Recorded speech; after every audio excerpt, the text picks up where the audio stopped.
Bismillahirrahmanirrahim. Assalamualaikum. Selamat pagi anak-anak.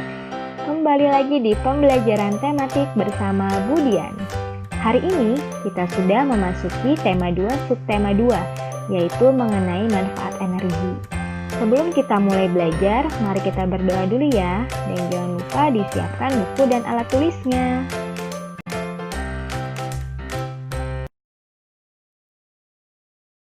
Materi pertama yaitu bahasa Indonesia. Pada pertemuan hari ini, kita akan belajar mengenai poster. Poster adalah suatu media publikasi yang terdiri atas tulisan, gambar, ataupun keduanya, dengan tujuan memberikan informasi kepada khalayak ramai. Tujuan pembuatan poster adalah, yang pertama, mengumumkan atau memperkenalkan layanan atau jasa. Yang kedua, mempromosikan layanan atau jasa. Yang ketiga, menjual suatu produk. Yang keempat, membentuk sikap atau pandangan. Poster dapat dibedakan menjadi dua jenis. Yang pertama, berdasarkan isinya. Yang kedua, berdasarkan tujuannya. Berdasarkan isinya, poster dibagi menjadi 4 macam. Yang pertama, poster niaga. Kedua, poster kegiatan. Ketiga, poster pendidikan. Dan yang keempat, poster layanan masyarakat. Sedangkan poster berdasarkan tujuannya dibagi menjadi 6 macam. Yang pertama, poster kampanye. Yang kedua, poster film. Ketiga, poster kartun. Yang keempat, poster animasi. Kelima, poster kelas. Dan yang keenam adalah poster komersial. Karena tujuan dari pembuatan poster adalah memberikan informasi kepada khalayak ramai, oleh karena itu ciri-ciri poster yang baik adalah yang pertama, berukuran besar, yang kedua, sederhana, yang ketiga, menyajikan satu ide, dan untuk mencapai satu tujuan pokok, yang keempat, berwarna, yang kelima, slogannya ringkas dan jitu, yang keenam, tulisannya jelas, dan yang ketujuh, motif dan desainnya bervariasi. Sekarang kalian sudah mengetahui ciri-ciri poster yang baik. Apakah kalian bisa membuat poster yang baik seperti pada contoh di samping?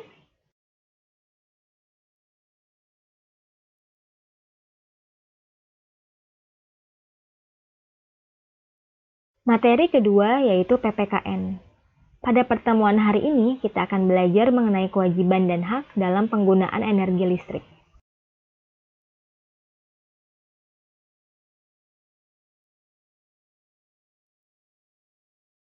Sebelumnya, Budian akan memberikan penjelasan mengenai kewajiban dan hak.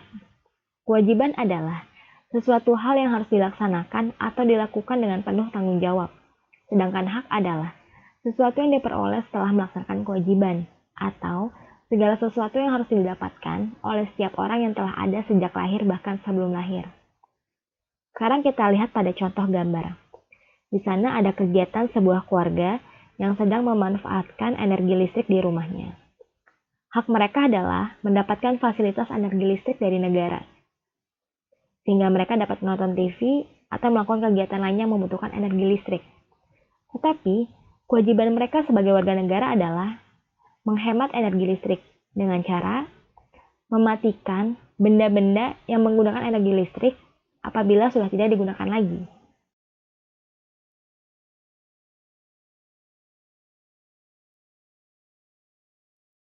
Sekarang kita perhatikan gambar rumah yang ada di sebelah kiri.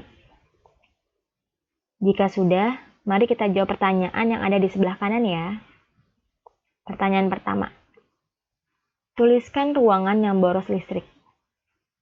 Ruangan 1 dan ruangan 5. Nomor 2. Mengapa kita perlu menerapkan sikap hidup hemat listrik? Karena menghemat listrik dapat mengurangi beban negara dalam menyediakan energi listrik. Nomor 3. Berikan 3 contoh sikap hidup hemat listrik yang sudah kamu terapkan dalam kehidupan sehari-hari. Yang pertama, mematikan lampu pada siang hari. Yang kedua, mematikan alat-alat elektronik jika sudah tidak digunakan. Yang ketiga, membiasakan menggunakan listrik secara bergantian dan tidak berlebihan.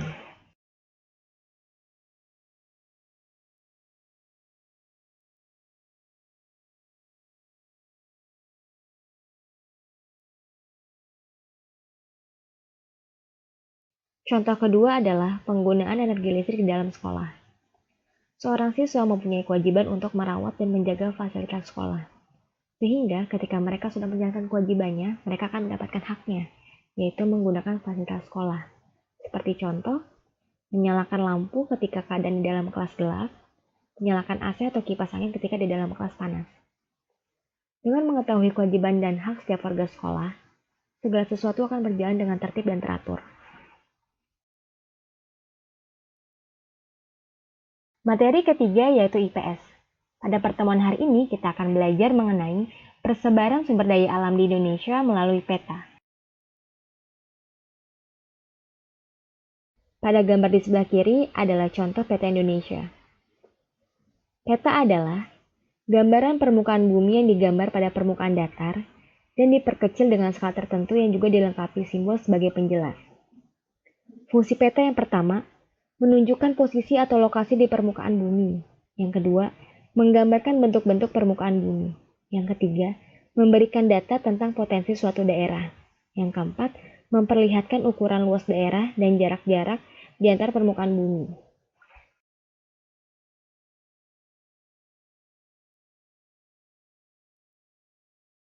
Sebelumnya, Udin akan sedikit membahas mengenai sumber daya alam yang dapat diperbarui, seperti pada contoh minyak bumi dan gas alam.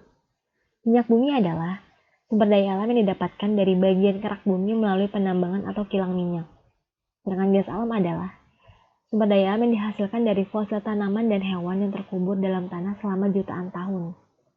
Nah, minyak bumi dan gas alam ini mempunyai manfaat yang sama, yaitu sebagai penghasil bahan bakar. Perhatikan peta persebaran hasil tambang di Indonesia. Gambar pada peta menggambarkan persebaran sumber daya alam non-hayati, baik berupa minyak bumi, gas alam, batu bara, tambang logam, dan non-logam. Dalam peta, berbagai jenis sumber daya alam non-hayati tersebut biasa dituliskan dengan suatu simbol. Masing-masing jenis sumber daya alam memiliki simbol yang berbeda-beda.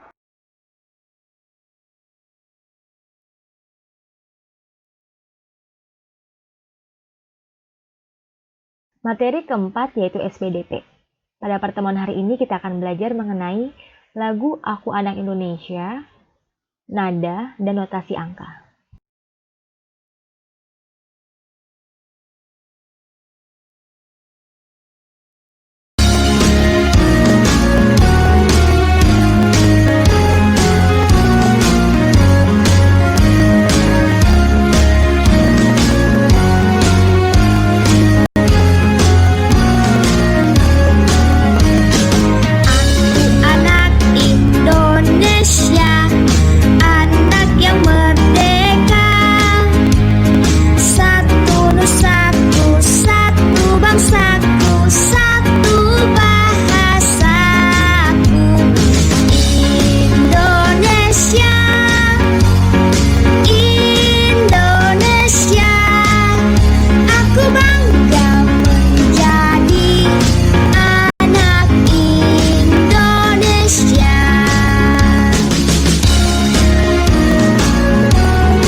Nada adalah suara yang mempunyai getaran dan ketinggian tertentu sehingga disepakati sebagai bunyi musikal.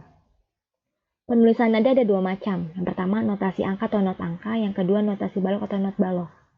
Notasi angka adalah nada-nada yang ditulis dengan bentuk angka. Sedangkan notasi balok adalah nada-nada yang ditulis dengan bentuk gambar.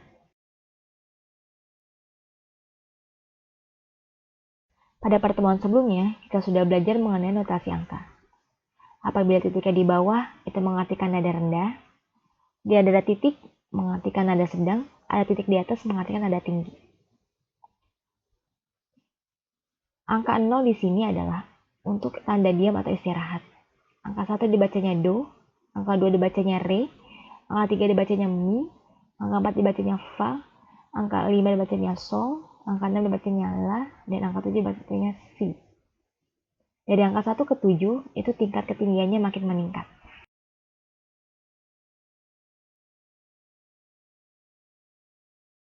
Materi kelima yaitu IPA. Pada pertemuan hari ini, kita akan belajar mengenai perubahan energi listrik.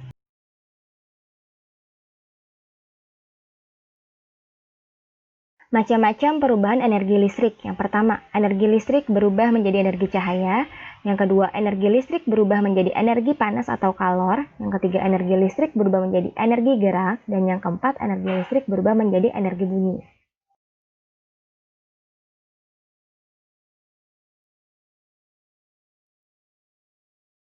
Berikut adalah contoh-contoh perubahan energi listrik. Yang pertama, energi listrik berubah menjadi energi cahaya. Contohnya adalah lampu pijar dan lampu tabung. Yang kedua, energi listrik berubah menjadi energi panas atau kalor. Contohnya adalah setrika, penanak nasi atau rice cooker, dan kompor listrik. Yang ketiga adalah energi listrik berubah menjadi energi gerak. Contohnya adalah kipas angin, blender, dan mobil listrik. Yang keempat, energi listrik berubah menjadi energi bunyi. Contohnya adalah bel, radio, dan televisi.